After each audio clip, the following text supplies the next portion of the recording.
여러분, 경북 문경시에 가면 아주 독특한 카페가 한 게 있는데요. 작은 시골 마을에 한 카페가 지금 화제가 되고 있습니다. 이 카페에 연간 한 해에 8만 명 정도의 사람들이 방문을 했다고 합니다. 그런데요, 경주 문경시의 인구가 전체 인구가 7만 1,000명입니다. 7만 1,000명이고 이 카페가 있는 그 마을에는 40명밖에 살지 않는 아주 깊숙한 시골 마을인데 그곳에 카페에 그렇게 많은 사람들이 방문을 하고 있다는 것이죠. 제가 그림을 준비했는데, 사진을 준비했는데요. 바로 이 카페입니다. 화수헌이라는 그런 카페인데 아주 운치가 있고 분위기가 좋은 카페의 모습입니다. 그런데 사실 이 카페는 이 한옥 건물로 되어 있는 카페인데 이 카페는 사실 오랫동안 방치되었던 그 한옥 건물을 개조해서 리모델링해서 만든 그런 카페라고 합니다. 그 다음 사진 보여주시면 이게 카페 이전의 모습인데 전혀 다른 모습이죠. 20년 동안 이 한옥이 방치되어 있어서 골칫거리였다고 합니다. 마을의 폐가로 골칫거리였는데 5명의 젊은이가 서로 머리를 맞대서 사업을 시작하고 카페를 아름답게 꾸미고 홍보를 해서 이제 전국에서 몰려드는 그런 명소가 되었다고 합니다. 여러분, 오늘 우리가 살펴볼 이 느헤미야 하면 비전의 사람이라는 그런 수식어가 어울리는 사람인 것 같습니다. 비전이라는 말은 사전적인 의미로 내다 보이는 장래의 상황이라는 그런 뜻을 가지고 있는데요. 지금 앞에 현실이 아무리 암담한 현실이라고 할지라도 그 너머를 볼 수 있는 눈을 가졌다는 것을 의미한다는 것이죠. 그런 눈이 느헤미야에게는 있었습니다. 여러분, 그런데 사실 그 세상은 만만치 않죠. 이런 다른 마을에도 이런 카페가 있다고 할지라도 그것을 쉽게 사업으로 성공시키기는 쉽지가 않습니다. 우리가 꿈꾸는 것, 우리가 비전으로 품고 있는 그 많은 일들이 성공이 되기보다 일장춘몽에 그칠 때가 사실 많이 있습니다. 우리 그리스도인에게 있어서 이 비전이라는 것은 우리가 스스로 생각하고 품는 것을 넘어서서 그 이전에 하나님께서 주시는 것, 내가 스스로 가지는 것이 아니라 주시는 것이 비전이 아닐까 생각이 듭니다. 성경에 느헤미야 말고 비전의 사람 하면 빠질 수 없는 인물이 요셉이라는 그런 사람인데요. 요셉이 많은 꿈을 꾸었습니다. 그리고 우리가 그 말을 할 때 비전을 품었다라고 말을 하는데 사실 요셉이 스스로 꿈을 꾼 적은 없어요. 꿈이라는 것이 자기가 꾸고 싶다고 꾸어지는 게 아니라는 것이죠. 하나님께서 요셉에게 그 꿈을 주셨고 그리고 그 꿈에 따라서 하나씩 실현시켜가는 모습을 요셉의 일생에서 우리가 볼 수 있습니다. 마찬가지로 느헤미야도 자신이 먼저 그런 성벽 재건, 그것에 대한 비전을 먼저 품은 것은 아니라는 것이죠. 2장 12절을 제가 한번 다시 읽어보도록 하겠습니다.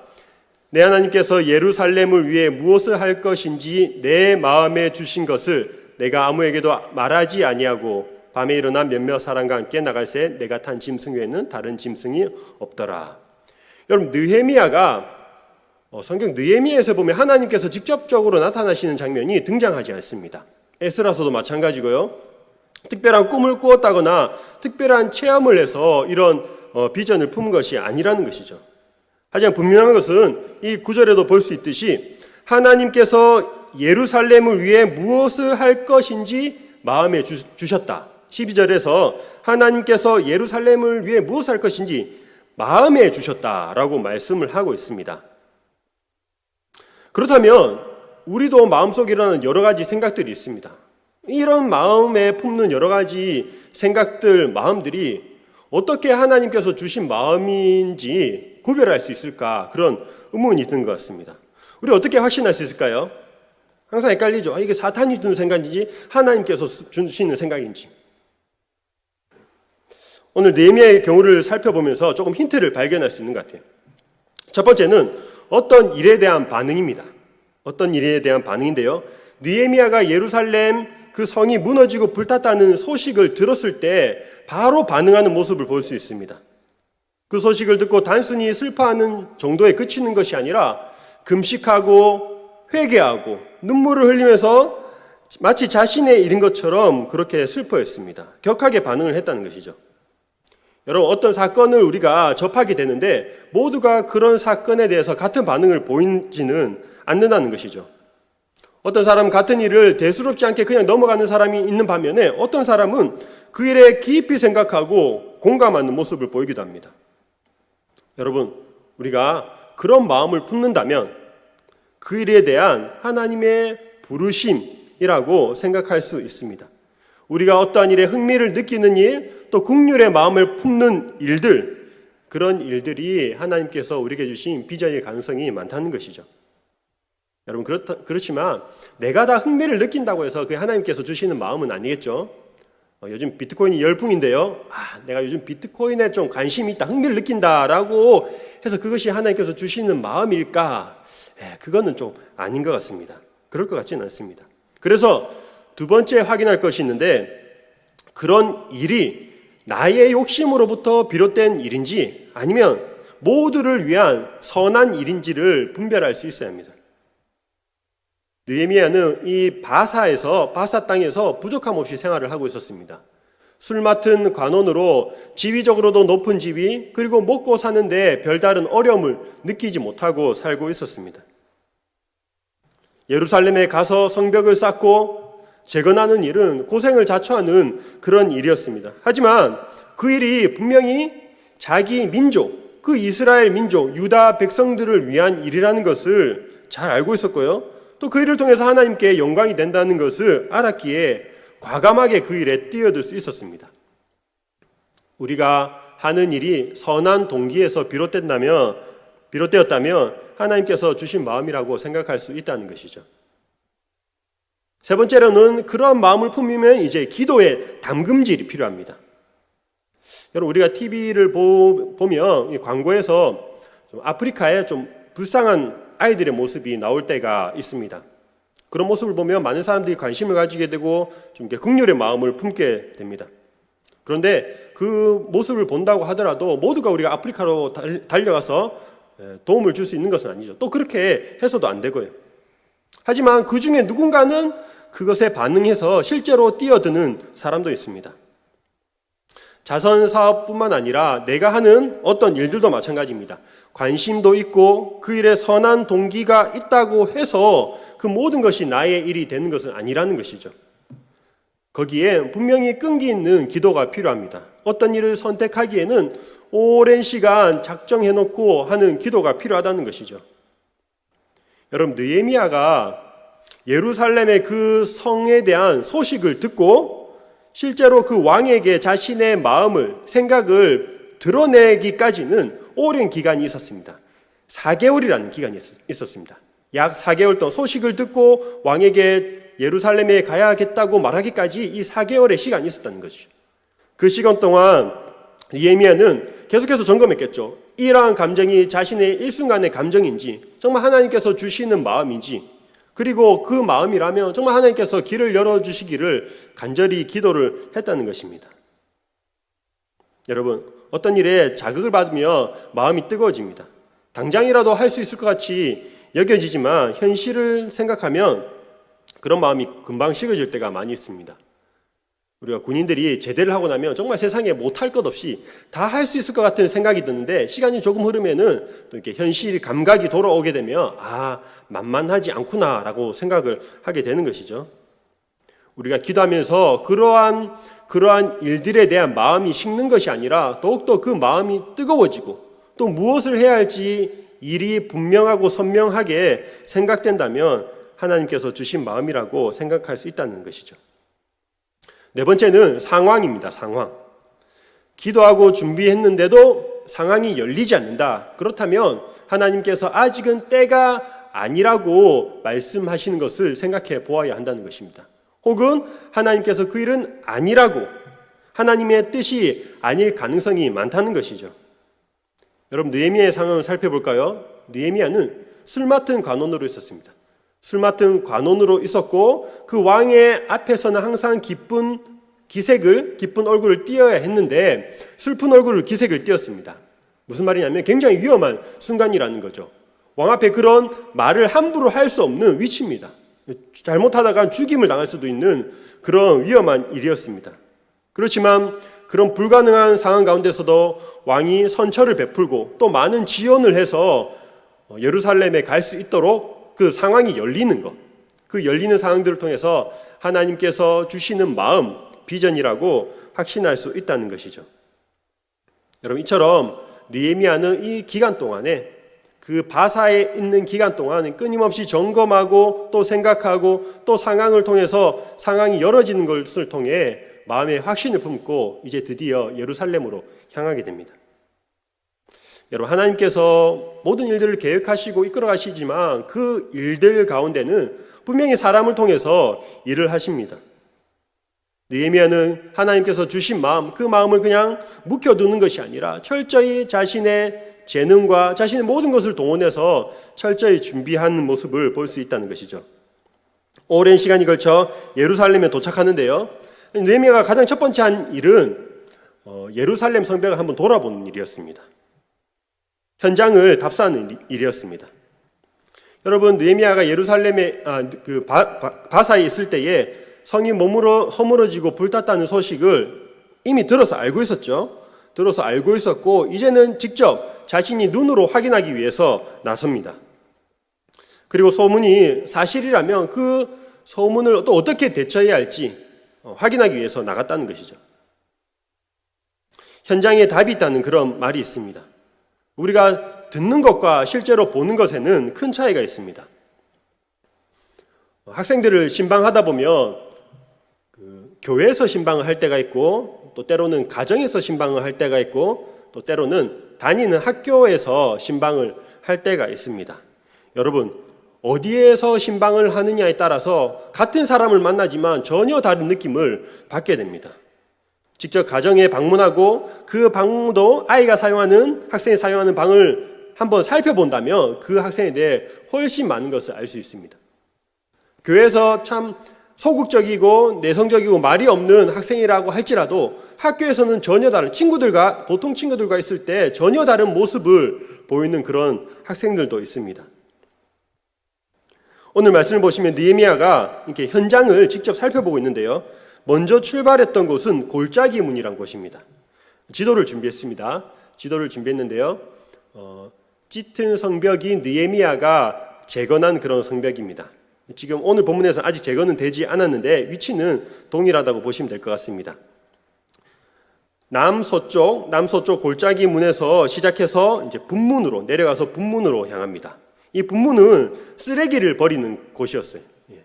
그래서 영어로는 덩게이트, 한글로 말하면 똥문, 이런 의미가 있는데요. 생활 쓰레기나 아니면 희생제물의 배설물들을 버리는 곳이 분문이었습니다. 분문으로 갔다가 위로 샘문이라는 곳을 이제 가게 됩니다. 이렇게 한 바퀴 쭉 들어보기 위해서 갔는데 샘문으로 갔을 때에 이 길이 막히게 돼요. 더 이상 짐승이 지나갈 수 없었더라라고 본문에 말씀하고 있는데 그 말은 길이 무너진 그 성벽으로 인해서 잔해들로 인해서 길이 막혔기 때문에 더 이상 지나갈 수 없는 그런 상황이 되었다는 것이죠. 그래서 다시 골짜기 문으로 돌아오는 그런 일정을 가졌습니다. 현장을 살핀 느헤미야는 자신이 들었던 그 모든 일들이 사실임을 깨닫게 되었습니다. 여러분 1장 3절 한번 보실까요? 1장 3절입니다. 1장 3절에 보시면 이 말씀에 예루살렘 성은 허물어지고 성문들은 불탔다 하는지라 라는 것을 느헤미야가 들었던 말씀입니다. 들었던 말씀이고 2장 13절을 보실까요? 2장 13절을 보시면 똑같이 말하고 있죠. 예루살렘 성벽이 다 무너졌고 성문은 불탔더라. 1장 3절에서 자신이 들었고 현장을 답사하고 난 뒤에 2장 13절에서는 이제 느헤미야 자신이 이렇게 말을 하는 겁니다. 진짜로 보니까 예루살렘 성벽이 다 무너졌고 성문은 불탔더라라고 기록을 하고 있습니다.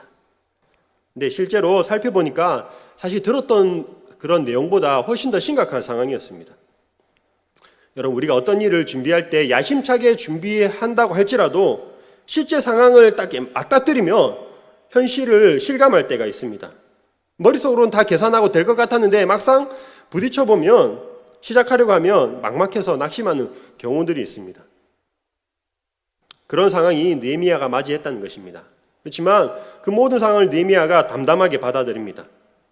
어떤 상황에 자신이 함몰되는 것이 아니라 무너지는 것이 아니라 오히려 어떻게 이런 일이 일어날 수 있는가 수치스럽다. 하나님의 백성이 어떻게 이런 수모를 당했을 수가 있을까라고 생각하면서 수치심을 느끼면서 성벽 재건에 대한 의지를 더욱더 불태우고 있습니다. 여러분, 사실 이스라엘이 이 바벨론 포로로부터, 고레스 왕에 의해서 포로로부터 풀려난 1차, 2차, 3차 포로 귀환을 하게 되는데요. 1차 포로 귀환으로부터 느헤미야가 지금 예루살렘에 방문하기까지의 기간이 어느 정도 됐냐면 90년, 약 90년이 시간이 흐른 뒤입니다. 한참 전에 예루살렘으로 귀환해서 사람들이 살고 있었다는 것이죠. 그리고 헷갈리시는 분들이 많은데 느헤미야는 성전을 재건한 것이 아니라 성벽을 재건했습니다. 성전은 이미 재건이 되었습니다. 스룹바벨 성전이라고 하는데요.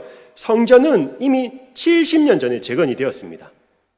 90년 전에 이미 포로 귀환이 이루어졌고 70년 전에 성전이 재건이 되었는데 지금까지 성벽은 재건되지 않고 생활을 하고 있었다는 것이죠. 여러분, 이렇게 오랜 시간 동안 가장 불편함을 느꼈을 사람은 예루살렘에 살고 있는 그 주민들입니다. 직접 포로에 귀환해서 살고 있는 그 주민들이 가장 불편함을 느끼고 있어야 되는데 그 예루살렘 사람들은 성벽 재건할 생각을 못하고 있는 거예요. 오히려 저 멀리 있는 바벨론, 바사에 있던 느헤미야가 재건하기 위해 멀리서 오게 됩니다. 그 안에 있는 사람들 불편함을 느끼지 못했다는 것이죠. 사랑하는 성도 여러분, 어떤 문제가 있고 그로 인해서 불편함이 있지만 그것에 익숙해지다 보면 불편함을 모를 때가 있습니다.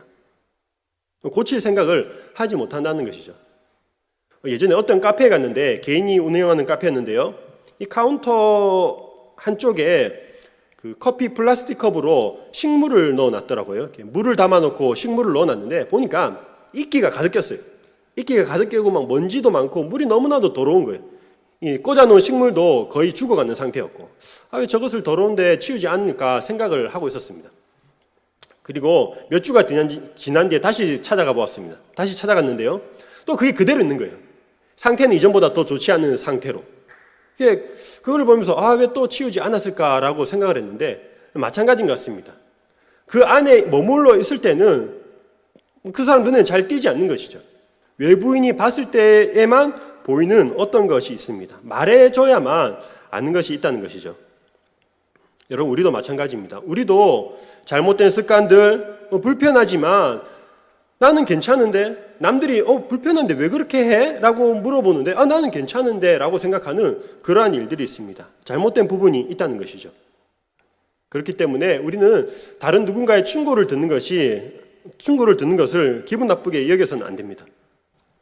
특별히 우리가 말씀 가운데에 우리의 영적인 상황들, 우리의 영적인 불편함들을 모르고 지냈다면 우리 자신을 돌아보고 그런 문제를 인식하는 것, 문제가 문제라는 것을 인식하는 것, 그것이 가장 중요하다고 말씀드릴 수 있습니다. 왜냐하면 문제의 개선은 문제의 인식으로부터 시작되기 때문입니다. 여러분, 말씀을 듣고 또 말씀을 읽고 또 예배의 시간이 그런 우리 영혼의 찌꺼기를 제거하는 시간이 되면 좋겠습니다. 우리가 우리의 시각으로는 보이지 않는 것들이 그 하나님께서 우리에게 주시는 시각으로 바라볼 때에 우리의 문제들을 인식하고 영혼을 새롭게 세우는 우리 모두가 되길 소망합니다. 여러분, 느헤미야가 예루살렘을 이렇게 순찰을 할 때 좀 특징적인 부분이 있는데요. 12절에 다시 읽어보시면 12절에 이렇게 나와 있습니다. 아무에게도 말하지 아니하고 밤에 일어나 몇몇 사람과 함께 나갈세.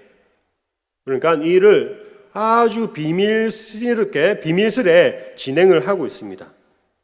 여러분, 왜 아무에게도 말하지 않고 또 그리고 낮에 봐야지 잘 보일 텐데 이렇게 밤에 나가서 탐사를 했을까요?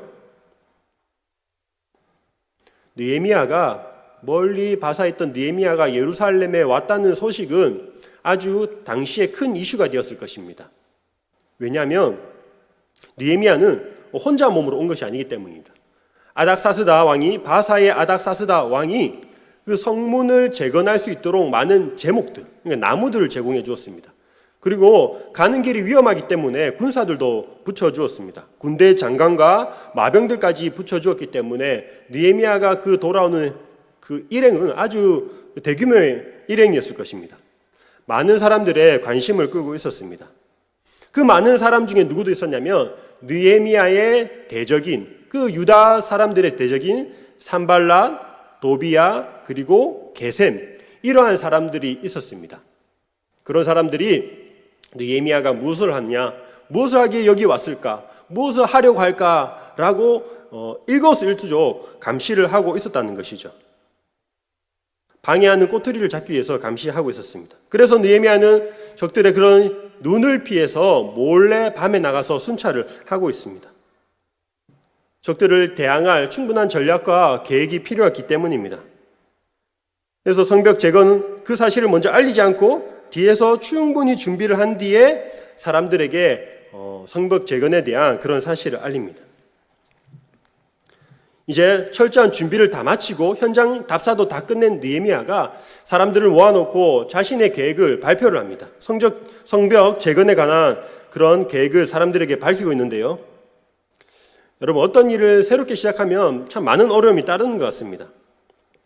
그리고 이 성벽 재건이라는 건 사실 한 차례 중단된 적이 있었습니다. 성전을 재건할 때에 예루살렘 성도 재건하려는 그런 시도가 있었는데 한 차례에 막혀서 그게 무산이 되었습니다.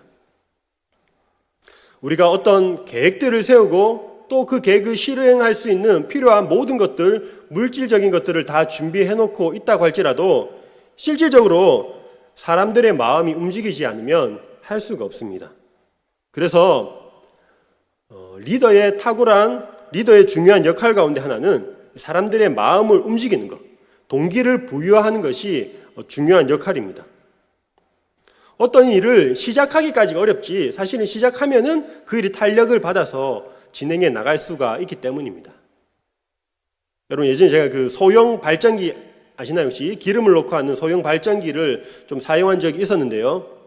정전이 되면 그 소형 발전기를 돌렸는데 경운기 돌리는 것도 마찬가지일 것 같아요. 경운기는 제가 돌려보지 않아서 잘 모르겠고 소형 이동식 발전기를 돌리는데 처음에는 이렇게 끈을 잡아당겨야 됩니다. 시동을 걸기 위해서 이렇게 잡아당기는데 이게 사실 한 번에 잘 되지 않아요. 그래서 힘을 줘서 드릉 하고 한 두세 번 잡아당기면 그때서야 이제 조금씩 모터가 돌아가는 소리가 들리면서 자동적으로 돌아가는 것. 처음에 시동 걸기가 어렵지 한 번 시동이 걸리면 그 이후에는 자연스럽게 모터가 돌아가게 됩니다. 마찬가지입니다. 탁월한 리더는 사람들의 마음에 그 시동을 걸어주는 것이 아닐까라는 생각이 듭니다. 스스로 어떤 일을 하도록 스스로 할 수 있도록 마음의 동기를 부여해 준 것. 그런 점에서 느헤미야는 탁월한 리더로서의 자질을 가진 그런 사람이었습니다. 사람들을 향해서 느헤미야가 하고 있는 말이 17절에 등장하고 있는데 이 부분을 자세히 살펴보면 어떤 방법을 통해서 사람들을 설득하고 있는지 그런 내용이 나옵니다. 일단 제가 17절을 한번 읽어보도록 하겠습니다. 후에 그들에게 이르기를 우리가 당한 공경은 너희도 보고 있는 바라. 예루살렘이 황폐하고 성문이 불탔으니 자 예루살렘 성을 건축하여 다시 수치를 당하지 말자 하고 라고 느헤미야가 사람을 불러 모아놓고 이제 말을 하고 있는 거예요. 여러분, 동기부여를 하고 있는데요. 첫 번째는 예루살렘 사람들과 자신을 동일시하고 있다는 겁니다. 여러분, 느헤미야가 예루살렘 출신일까요? 사실 느헤미야는 예루살렘 사람이 아니었습니다. 심지어 이스라엘에서 태어나지도 않았습니다.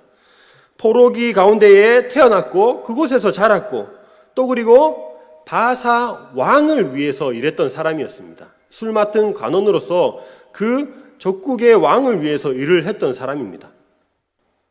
어떻게 보면 사람들이 비난을 할 수도 있었겠죠. 아니, 당신이 무엇을 알아서 하려고 하느냐라고 비난을 받을 수도 있는 상황이었습니다. 그런데 느헤미야가 무엇이라고 말을 하고 있냐면 우리가 당한 공경은 너희도 보고 있는 바라라고 말을 하고 있습니다. 의도적으로 우리라는 말을 사용합니다. 너희가 당한 공경이 아니라 우리가 당한 공경은이라는 우리라는 말을 사용함으로써 같은 민족으로서 나도 동질감을 느끼고 있다라고 드러내고 있다는 것이죠. 말만 그렇게 했다면 느헤미야가 비난을 받았겠지만 하지만 이 말이 느헤미야에게 있어서는 진심이었습니다. 그래서 성벽에 관한 소식을 들었을 때 그 누구보다 마음 아파했고 금식했고 기도했습니다. 그리고 실제로 자신이 누릴 수 있는 많은 것들을 포기하고 예루살렘에 와서 고생할 각오를 하고 예루살렘에 왔습니다. 이런 진심이 사람들에게 전달이 되었고 공감을 불러일으켰습니다. 두 번째로 느헤미야가 사람의 마음을 움직이기 위해서 한 말은요, 현재의 심각한 상황을 이렇게 사람들에게 일깨워주는 거예요. 현실을 바라보게 하고 또 이 일이 반드시 필요한 일이라는 것을 사람들에게 인식시켜주는 것, 그런 말을 하고 있습니다. 17절에 느헤미야가 사람들에게 하는 말 한번 보시면요, 예루살렘이 황폐하고 성문이 불탔으니 라고 자신이 둘러보았던 것을 말하고 있습니다. 여러분, 이 예루살렘이 황폐하고 성문이 불탔으니 라는 말은요, 느헤미야서에서 계속해서 반복되고 있어요. 1장 3절과 2장 13절과 2장 17절을 한번 보실까요? 1장 3절부터 보시면 예루살렘 성은 허물어지고 성문들은 불탔다는지라, 이 말은 느헤미야가 들었던 말입니다.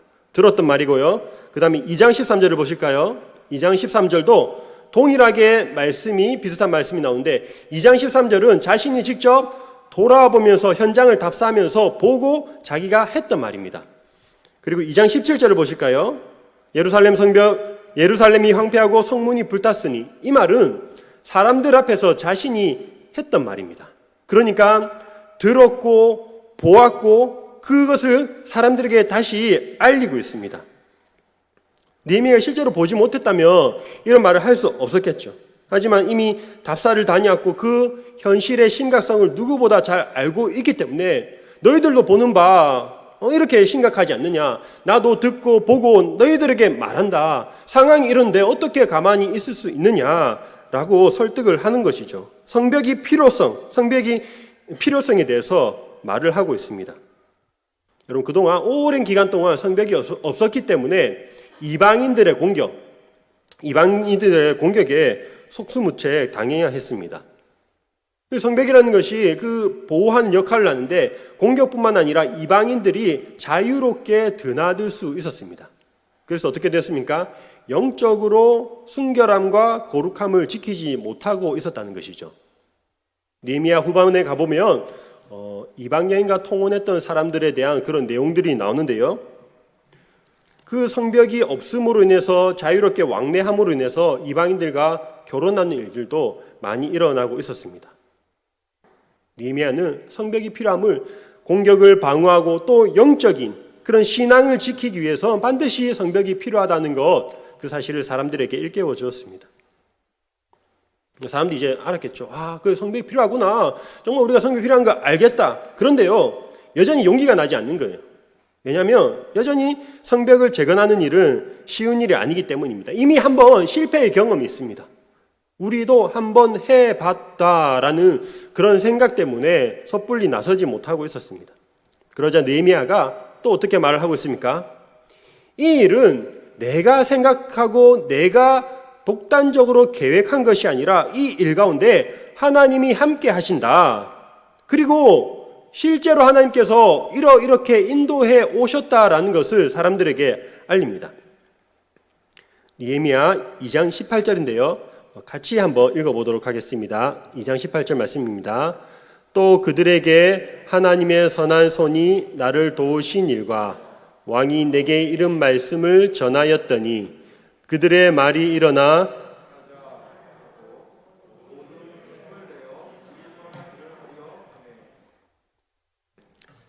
여러분, 하나님께서 자신에게 마음을 주시고 비전을 품게 하시고 그 구체적으로 하나씩 실행해 나갈 때에 하나님의 손이 도왔다라고 말하고 있습니다.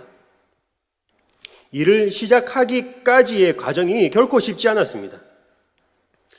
목숨을 걸고 조마조마한 마음으로 왕에게 말을 했을 때에 예루살렘에 가야 한다는 그 사실을 말을 했을 때 의외로 너무나도 쉽게 승낙을 해주는 거예요. 그리고 승낙을 해줄 뿐만 아니라 많은 지원을 왕으로부터 받을 수 있었습니다. 또 그 바사에서 예루살렘까지 오는 그 긴 기간 동안에 강도의 위협으로부터 안전하게 도착할 수 있었던 것, 이 모든 일들이 하나님께서 도우셨기 때문에 가능했다는 것을 말하고 있습니다. 하나님께서 지금까지 도우셨고 지금도 도우고 계시고 앞으로도 도우실 것이기 때문에 우리가 힘을 내서 하자라고 말을 하고 있습니다. 우리로 말하자면 간증이죠, 간증.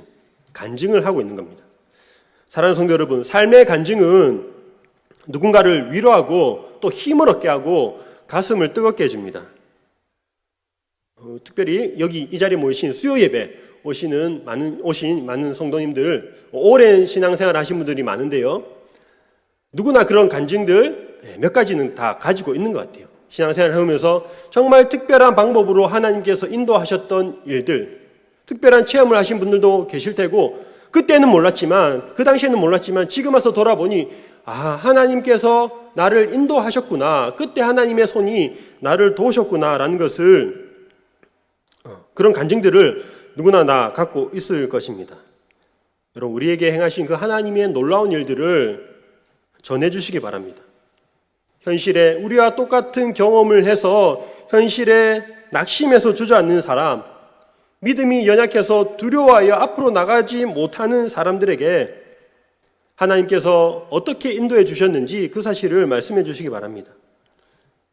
지금까지 신앙생활을 하면서 우리가 해온 그 신앙생활이 하나님을 믿고 따르는 것이 결코 헛되지 않은 일임을 말씀해 주시기 바랍니다.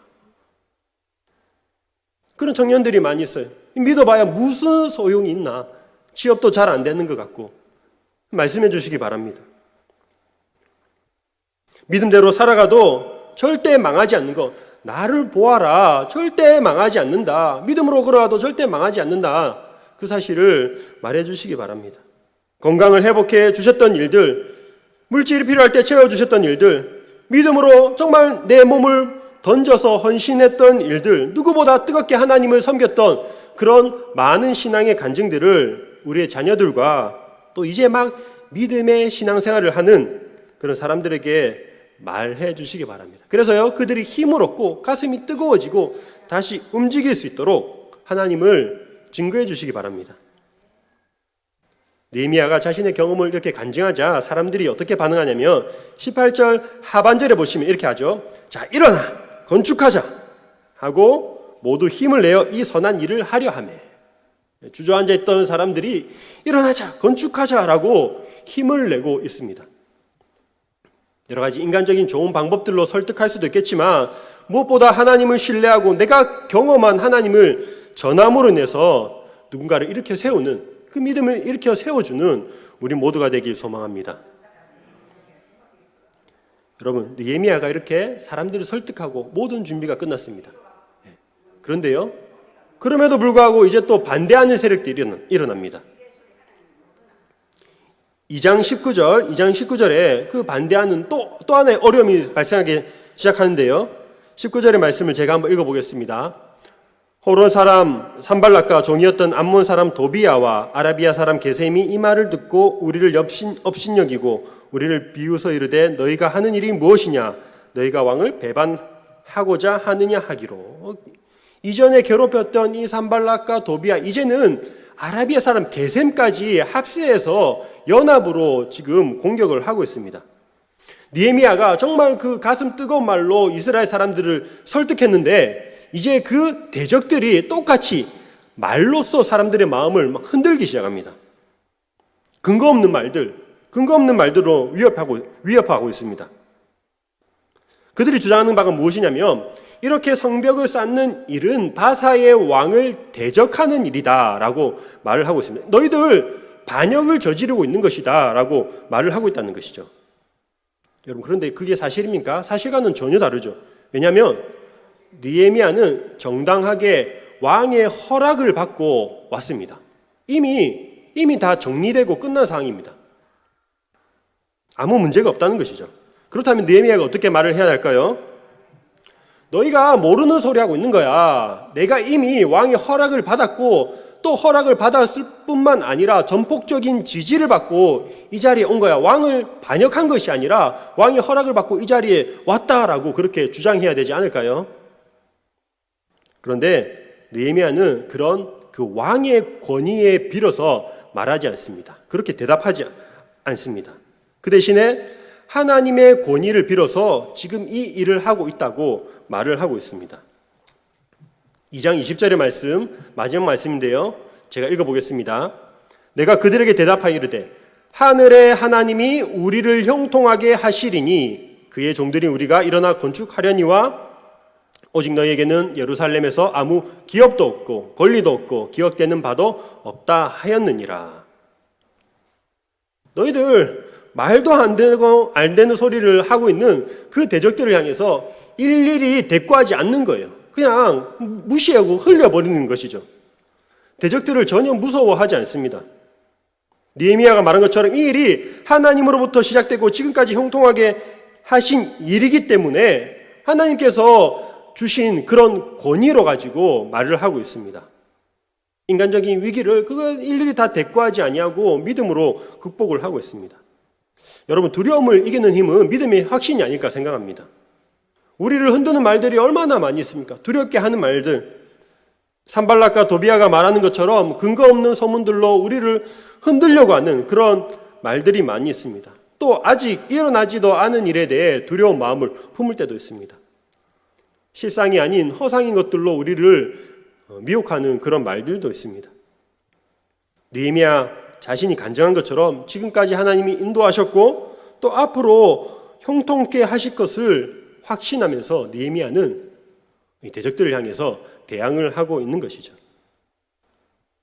또 20절의 말씀 볼 때 한 가지만 더 살펴보도록 하겠습니다. 어떻게 대항하고 있는지 보시기 바랍니다. 그들과 전혀 타협하지 않습니다. 너희들이 그렇게 사실 힘은 그 산발락과 도비아와 게셈이 훨씬 더 강하죠. 그렇기 때문에 그렇다면 우리가 이번에 성벽을 건축하면 너희에게도 우리의 어떤 것들, 권리, 그 다음에 우리가 받은 기업, 땅들, 우리가 가지고 있는 어떤 것들을 너희에게 나눠줄게. 그러니까 방해하지 말고 함께 일을 진행해 나가보자라고 협상을 할 수 있는 부분이었는데 그렇게 하지 않다는 것이죠. 그 대신 뭐랍니까? 너희에게는 기업도 없고 권리도 없고 기억되는 바도 없다. 한마디로 국물도 없다. 이렇게 말을 하고 있다는 것이죠. 왜 그렇습니까? 그들은요, 이방인입니다. 이방인들로 인해서 어떤 영적인 그런 어려움이 있는 것을 알고 있었기 때문에 그 이방인들과 완벽하게 이렇게 선을 긋는 것이죠. 공유할 수 없다라고 말하는 겁니다. 이 성벽을 재건하는 사업은 단순히 도시를 재건하는 사업이 아니라 공동체를 재건하는 일이었습니다. 하나님의 백성으로서 어떻게 살아야 하는지 그 사실을 확인하고 정체성을 확인하고 무너진 신앙을 다시 세우는 일이 바로 이 성벽을 재건하는 일이었기 때문에 그 이스라엘 백성이 아닌 유다 백성이 아닌 다른 이방인들과는 이 일을 공유할 수 없다라고 분명히 말하고 있는 것입니다. 여러분, 느헤미야는 문제 앞에서 두려워하거나 회피하지 않습니다. 모든 것을 믿음의 눈으로 바라보고 해석하고 대처하고 있는 것을 볼 수가 있습니다. 말씀을 마무리하도록 하겠습니다. 우리가 누구나 비전을 품을 수는 있지만 그 비전을 현실화하는 사람은 아주 드뭅니다. 느헤미야도 성벽을 쌓겠다는 마음, 확신의 마음을 가지고 왔지만 여전히 어려움이 따랐습니다. 아직 돌 한 장 쌓기도 전에 그런 어려움이 시작됐습니다. 돌아보니 상황은 들었던 것보다 훨씬 심각하죠. 짐승이 지나갈 길도 없이 완전히 무너져 버렸습니다. 포기하고 있던 사람들, 이미 오랫동안 잊혀져 있던 그 일들을 다시 시작하기 위해서 사람들의 마음을 되돌릴 필요가 있었습니다. 동시에 방해하는 대적들을 향해서 그 사람들을 향해서 대항을 해야 하는 그런 상황이었습니다. 그런 상황 가운데서, 그런 어려움 가운데서 느헤미야가 주저앉지 아니하고 앞으로 나갈 수 있는 힘, 그 힘이 바로 확신과 믿음, 하나님에 대한 확신과 믿음이었습니다. 이 일은 하나님으로부터 시작되었고 하나님께서 지금까지 이끄셨고 또 하나님께서 완성시키실 것이라는 그런 믿음의 확신이 지치지 않고 앞으로 나아가게 하는 원동력이 되었습니다. 사랑하는 성도 여러분, 하나님께서도요, 젊은 사람뿐만 아니라 모든 사람, 우리 모두에게 비전을 주시기를 간절히 소망합니다. 하나님의 마음을 품고 하나님의 눈으로 바라볼 수 있는 그런 비전을 주시길 간절히 소망합니다. 그리고 만약에 하나님께서 우리에게 주신 그런 마음들이 있다면 믿음으로 반응하고 확신 가운데 담대하게 앞으로 나아가길 주님의 이름으로 축원합니다.